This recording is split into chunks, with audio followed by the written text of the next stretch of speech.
Salut, c'est Cyril de Web de Fou, j'espère que tu vas bien. Aujourd'hui on se retrouve pour un nouveau podcast pour voir ensemble comment tu vas pouvoir augmenter ta performance en email. Tous tes emails peuvent te faire gagner beaucoup plus et je vais t'expliquer comment aujourd'hui dans ce podcast. Avant ça, tu connais le truc ?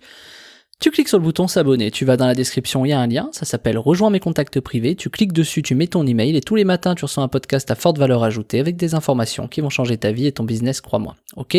Avant d'y aller, j'ai créé un groupe Telegram, t'as le lien également dans la description, c'est le groupe Telegram et il y a le lien à côté, tu cliques dessus, ça va t'ouvrir Telegram, etc. Tu l'installes si c'est pas déjà fait, tu vas voir, c'est génial, c'est vraiment un outil génial.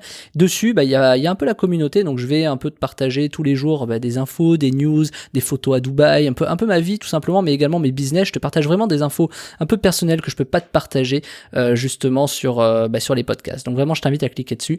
Allez, vas-y, clique et puis en avant pour le podcast.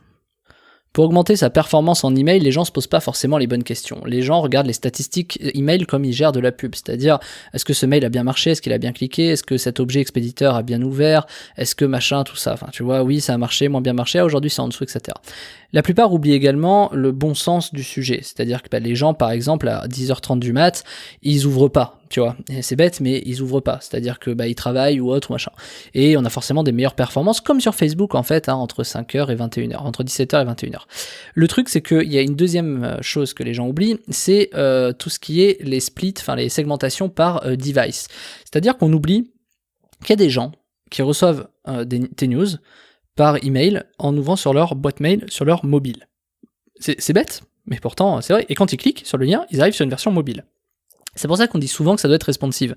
Tu sais que ça doit être aussi adapté au mobile, etc., les pages que tu fais. Le truc, c'est que quand bien même tu fais ça, les gens oublient que même le trafic mobile, donc c'est-à-dire que le email par mobile, par exemple, n'a pas la même qualité que le trafic par ordinateur desktop, quoi. Pourquoi ?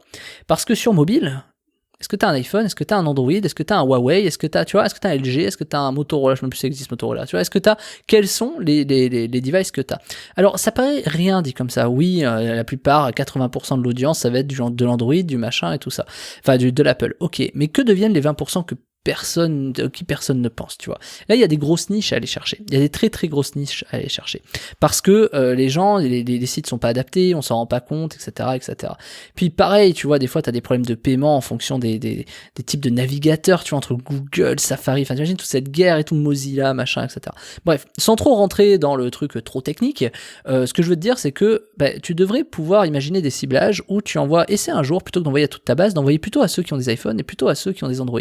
Et finalement, tu vas te rendre compte que en allant jusqu'à chercher la performance jusque-là, ça paraît fou, tu vas te rendre compte qu'en fait, comme d'hab, 80% de ton chiffre d'affaires va dépendre de 20% de type de trucs. Par exemple, tu vas peut-être avoir l'essentiel des gens qui achètent sur mobile à travers iPhone. Ça paraît bête, mais ça veut dire que du coup, tu dois dédier des choses comme ça. Parce que quand tu as un écran, quand tu as un machin, tu peux voir un peu la qualité d'image que tu as. Et travailler ça, c'est plus intelligent que le reste. Exemple, si tu fais de l'acquisition sur Facebook, à quel moment tu peux pas te dire que les gens ils sont sur leur téléphone sur mobile, tu vois. Les gens, ils sont sur leur mobile, en tout cas dans la grosse majorité. La plupart sont sur leur ordinateur, bien sûr. Moi, je regarde mon fil d'actualité personnel et pourtant, j'aime pas trop Facebook, mais j'ai mon fil d'actualité personnel que je regarde sur mon téléphone, je regarde pas sur l'ordinateur, parce que c'est beaucoup plus intuitif, et va même au-delà de ça, étudie toi, est-ce que tu as plus de plaisir à regarder ton TikTok, ton Instagram ou ce que tu veux sur ton ordinateur ou sur ton mobile? Et tu vas voir qu'il y a des choses qui sont vraiment développées. Facebook est très très bien développé pour le mobile. Sur le desktop, c'est pas ouf quoi, tu vois, parce qu'il y a une application, ça paraît bête, mais tu vois, scroller avec ta souris, c'est moins impliquant qu'avec ton pouce, tu vois, ou avec ton index sur le téléphone, c'est beaucoup moins impliquant, ça paraît, c'est le même geste, mais c'est moins impliquant. Pourquoi je te dis ça? Parce qu'il faut que tu travailles des ciblages de cette sorte-là, mais il n'y a pas que ça, je te donne des idées comme ça, il y a plein de choses, il y a énormément de choses, ça se trouve, la plupart de ton audience est en Amérique, tu vois, j'en sais rien, tu vois, il y a des trucs comme ça, il faut peut-être un peu faire attention à tout ça, donc c'est important de savoir d'où viennent ces gens-là, mais également, le segmentation, et je le dirai jamais assez si tu m'écoutes depuis longtemps, la segmentation comportementale, c'est-à-dire tout ce qui est quels sont les comportements, où est-ce que les gens ont cliqué, combien de temps ils ont ouvert l'email, en combien de temps, c'est-à-dire à quel moment ils l'ont reçu, à quel moment ils l'ont ouvert, à quel moment ils ont cliqué. Et ça paraît bête, mais ça paraît tellement bête. Mais des fois, la différence qu'il y a entre le moment où le mail est délivré et le moment où le mail est ouvert, tu vas te rendre compte si tu fais des croisements que les gens en fait ouvrent à 80% toujours à la même heure. Et ça va te permettre, juste sur un truc aussi bête, de te dire ah mais tiens, peut-être que je vais envoyer plutôt à cette heure-là. Et pourtant, moi je suis pas fan, si tu me connais, tu sais que je suis pas fan de envoyer à 13h machin, et c'est pas du tout ça que je te dis, c'est juste que plutôt que d'envoyer peut-être à 3h du matin, ça paraît bête, envoie-le peut-être plutôt à 10h, tu vois. Ça paraît bête, mais voilà, ou envoie-le plutôt à 17h, tu vois. Ça paraît vraiment bête, mais pense à ça. Tu vois, moi j'envoie mes mails de vente par exemple le dimanche soir entre 6h heure française et 7h heure française. Pourquoi ? Parce que je sais que le temps que ça délivre dans l'heure, t'as les gens qui vont le recevoir à peu près à 7h, 7h15, 7h30, et que c'est l'heure entre 7h et 8h. J'avais un ami qui me disait ça, je sais que je peux t'appeler entre 7 et 8h, c'est l'heure où en fait il y a toujours rien, quoi. C'est-à-dire tu prépares la bouffe, tu machin, t'as toujours un peu de temps en fait.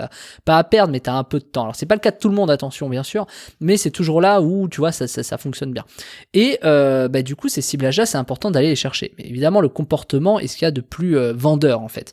Donc tu peux aller plus loin ou moins loin, tu vois ça comme tu veux, en disant finalement juste mes ouvreurs et mes cliqueurs sont des gens qui cliquent. Est-ce que c'est des gens qui cliquent ? Si tu fais tous ceux qui ont ouvert et cliqué il y a moins de 30 jours, tu as finalement la crème de la crème des gens qui vont pouvoir t'aider à augmenter tes performances tout simplement. Pourquoi ? Parce que ces gens-là, tu les travailles peut-être pas assez au corps, tu vois. Je vais te donner une règle qui est vraiment toute bête. Mais plus tu communiques à tes acheteurs tes offres, plus ils vont acheter. Ça paraît bête ce que je te dis, mais pourtant c'est vrai. Plus tu communiques à tes acheteurs, plus ces gens vont acheter.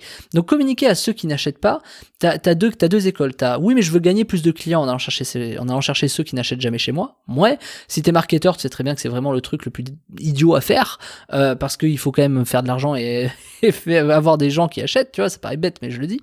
Alors que certains vont se dire ok, travaillons mieux les acheteurs, travaillons mieux ces gens en leur proposant d'autres choses, tu vois, beaucoup de choses différentes, tu vois, à travers de l'affiliation, à travers plein de choses, je sais pas, mais ces gens-là sont prêts à mettre de la carte bleue, donc c'est important de pouvoir leur proposer des services qui soient en adéquation avec tes valeurs, tes principes, tes idéologies, peu importe, hein, mais c'est des choses qui fonctionnent très bien. Par exemple, moi je sais que demain, si je dis à mon audience, à toi qui m'écoutes, d'aller voir tel gars qui peut apprendre tel truc, je sais que tu vas me croire parce que moi je te le dirai, je l'ai testé, c'est pour toi, je sais que machin, donc voilà, et ça c'est important. Je le fais pas trop aujourd'hui, et moi comme j'ai toujours dit sur ce podcast, moi l'affiliation je suis pas très fan, vraiment si j'en fais c'est vraiment avec des gens que j'apprécie beaucoup, et il y en a pas énormément que j'apprécie beaucoup, donc voilà, mais il y a qu'avec des gens comme ça que je le ferai. Donc je te dis ça parce que en vérité, ces segmentations-là, d'ouvreurs, de cliqueurs, on n'y pense pas assez, on essaie, je sais pas, on court après une statistique de taux d'ouverture ou de taux de clic global. Mais juste, pose-toi la question à l'envers. Prends tous tes acheteurs et regarde leur taux d'ouverture et leur taux de clic. Tu vas voir qu'il va être 3 fois supérieur à ta moyenne. Donc pourquoi finalement tu ne travailles pas, pourquoi tu les segmenterais pas en disant, je vais envoyer justement à eux, à mes acheteurs et mes clients, un mail particulier, et à mes prospects, etc., je vais envoyer le même type de mail, mais en changeant 2-3 choses. Tu vas voir que les gens vont pas avoir la même expérience. Ça te permet même d'ab-tester des choses sur tes acheteurs et des choses sur tes prospects. Je te dis ça parce que moi, je l'ai fait fut un temps. Ça, tout ça, maintenant, dans mes business d'affiliation et d'emailing, c'est automatisé. Mais tout ce qui est A/B testing, c'est device, etc., moi, j'ai trouvé des trucs dans mes types d'audience qui marchent constamment. Je le fais pas encore sur Web de Fou, mais je te le dis vraiment, il y a des trucs qui fonctionnent énormément dans de l'affiliation, dans l'emailing, etc. À partir du moment où tu peux couper tes devices, donc iPhone, Android, comme je te disais, mais également ceux qui ouvrent tout le temps tes emails, ceux qui ne les ouvrent pas, ceux qui s'en vont mais qui reviennent. Il y a des comportements, tu te rends pas compte, voilà. Et il faut savoir qu'au fur et à mesure du temps, plus t'avances, plus t'as des gens qui se désabonnent, et plus quand les gens se réabonnent, tu les re-shootes jamais. C'est bête, hein, mais tu les re-shootes jamais. C'est-à-dire que, tu vois, des fois, il y a des mecs qui se désabonnent, qui reviennent depuis un autre biais, et qui se disent, ah ouais, mais c'est vrai que je m'étais désabonné parce que ça me plaisait pas au moment où j'y étais, ce qu'il faisait. Tu vois, moi, imagine, t'as un mec qui arrive la semaine dernière sur ma formation, comment déceler une arnaque, ou un truc comme ça, il se dit, ouais, pourquoi pas, mais non, je me casse, il revient, il a pas vu, puis ça se trouve, mes autres contenus, etc., il sait pas que peut-être c'est hyper adapté pour lui. Et donc, ce mec s'est désabonné, s'il se réinscrit, ça marchera jamais, tu vois, ça marchera pas.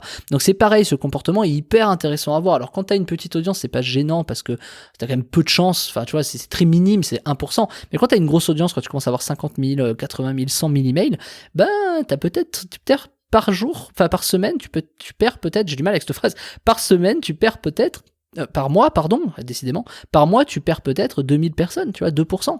Et 2000 personnes, c'est peut-être 200 acheteurs en plus, tu vois. Donc en fait, il faut faire attention à ça, et c'est vraiment un truc sur lequel il faut vraiment faire attention. Alors plus t'envoies à tes acheteurs, sache que mieux c'est. Pourquoi ? Parce que, là je vais le dire un peu plus, mais si t'envoies 3 mails par jour à tes acheteurs, ils vont pas se désabonner, parce qu'ils sont contents, et tu leur fais des trucs, évidemment, il faut que tes mails soient intéressants. Tu leur dis pas, hey, t'as vu, j'ai mangé une pomme, tu vois, évidemment. Mais quand bien même ils diraient oui, tu vois. Mais ces gens-là, il faut que tu les soignes, et il faut que tu arrives à leur envoyer des messages régulièrement. Ils ne se désabonneront pas, tes clients, tes acheteurs. En tout cas, pas les fidèles. Donc, faut pas avoir peur d'envoyer. Et si ce que je te dis est vrai, et ça l'est, et bah, du coup, quand tu fais ça avec tes prospects, tous ceux qui partent, tant mieux. Envoie un max d'emails pour, en fait, trier les gens, dire dégager. Parce que ceux qui restent, c'est ceux qui sont vraiment intéressés. Et eux, c'est ceux qui vont faire augmenter ta délivrabilité et tes performances en email. Tu vas voir que demain, en faisant ça, tu vas faire peut-être 40% d'ouverture. Après, ça va dépendre des emails que tu envoies, etc. Mais bien évidemment, tout ça, tu peux le faire qu'à partir du moment où tu as suivi un process bien précis, un process de chauffe, un process où tu peux construire ta réputation auprès des FAI comme Orange, Gmail, etc. Tu as tout un process que personne ne connaît, ce qu'on appelle un livre blanc, hein, clairement. Il y a vraiment un livre de bonnes pratiques que personne ne connaît en France aujourd'hui, puisque c'est un livre qui est bien caché du monde des gens lambda, j'ai envie de te dire. Et ça, c'est quelque chose que nous, on a appris en 10 ans d'expérience, et je peux t'assurer que depuis qu'on applique ça, nos perfs, ça nous permet d'envoyer des millions d'emails tous les mois en respectant ces règles, hein, qu'on connaît maintenant et qui nous permettent d'avoir des performances qui sont juste extraordinaires au vu des volumes qu'on a. Donc vraiment, je t'invite à prendre cette formation si tu fais de l'emailing de près ou de loin. Elle s'appelle Comment réussir son emailing de masse de zéro. Je t'ai tout mis dedans, le lien est dans la description. Ça s'appelle Comment réussir son emailing de masse de zéro, et je vais t'apprendre tout ce process que moi j'ai mis du temps à apprendre, qui est du premier email, qu'est-ce qu'on doit faire, comment, de quelle façon, quelles sont les bonnes pratiques pour le faire, pourquoi est-ce que dans le temps il faut faire ça plutôt que ça, pourquoi est-ce qu'après tu dois faire ça. Non seulement je te donne les techniques, mais je te les explique, je te donne les astuces que moi j'ai trouvées qui marchent encore, bien sûr, je te montre énormément de choses. En fait, je te dévoile tout simplement tout mon livre blanc que moi j'ai créé, toutes ces astuces qui me permettent aujourd'hui d'exceller sur l'emailing. Donc je t'invite vraiment à l'apprendre, ça s'appelle Comment réussir son emailing de masse de zéro, le lien est dans la description. Je te dis à tout de suite, tu cliques dessus et tu vas avoir la formation disponible juste après la commande. Allez, je te dis à tout de suite de l'autre côté, ciao ciao.